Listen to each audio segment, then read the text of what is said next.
प्रबोध जी। राधे राधे। राधे राधे महाराज जी। महाराज जी, क्या आज कलयुग में भगवत प्राप्ति हो सकती है? और क्यों? भगवान है तो प्राप्त क्यों नहीं हो सकते? कोई भी युग हो, भगवान है। हम लोग ऐसे बैठे हैं क्या? पूरा जीवन ऐसे व्यतीत हो गया क्या? मजाक में जीवन व्यतीत होता है क्या? मजाक से काम क्रोधों को जीता जा सकता है क्या? हृदय में आनंद ना हो तो विषयों पर विजय ऐसे प्राप्त की जा सकती है? माँ बाप पत्नी पुत्र परिवार, इसी में तो पूरा जीवन पछड़े में जो फंसाए हुए हैं, और पूरा जीवन अकेले व्यतीत, क्या ऐसे ही हो गया? ऐसे हो जाएगा? पर वो नेत्र चाहिए, वो भाव चाहिए, वो विरह चाहिए, वो जलन चाहिए, वो भूख चाहिए, जिसमें भगवान मिले। तो भगवान ऐसे मिलते हैं जैसे तुम और हम। ये केवल कहने सुनने की बातें नहीं है, जाने मोरी छाती। अब ये सब वो थोड़ी कोई अपने अरबों के बैलेंस को बता देता है क्या कि मैं अरबपति हूं। उसकी चाल ढाल उठना बैठना से पता चलता है कि करोड़पति की खाकपति है। अपने आप अगर तुम्हारी दृष्टि है तो पहचान सकते हो। भगवान जब है तो मिल क्यों नहीं सकते? ऐसा कहीं लिखा है कि कलयुग में नहीं भगवान मिलेंगे? किसी भी ग्रंथ में, किसी भी पंथ में, किसी भी शास्त्र में ऐसा लिखा है कि कलयुग में हर युगों से जल्दी मिलेंगे। हमारी आयु 100 वर्ष और 10-10 हजार वर्ष से एक एक पैर के अंगूठे के बल खड़े होकर जब भजन करते थे तब भगवान के दर्शन होते थे।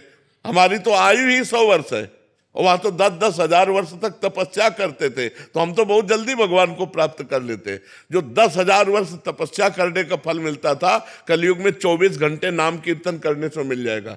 इतनी कलयुग की में कलयुग समयुग आन नहीं, विश्वास करो, कलयुग समयुग आन नहीं। जो नर कर विश्वास, गाय राम गुण गण विमल, भव बिन तरय प्रयास। कलयुग के समान कोई युग नहीं, न सतयुग, न त्रेता, न द्वापर। क्योंकि कलयुग में कम समय में, कम भजन में भगवान की प्राप्ति हो जाती है।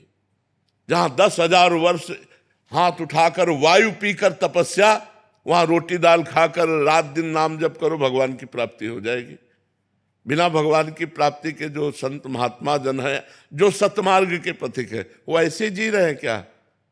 ऐसे 1 मिनट आप नहीं रहना चाहोगे? 1 मिनट आपको एक कमरे में रख दे और बढ़िया से बढ़िया आपका भोजन देंगे, एसी रूम होगा, लेकिन मिलने किसी से नहीं देंगे, ना मोबाइल, ना टीवी, ना किसी से मिलने, तो आप कहोगे हम नहीं जी सकते। भगवान के बिना एकांत नहीं सह सकते आप। एकांत सबसे बड़ी सजा है, और अगर भगवान से चित्त जुड़ा है तो एकांत सबसे बड़ा आनंद है।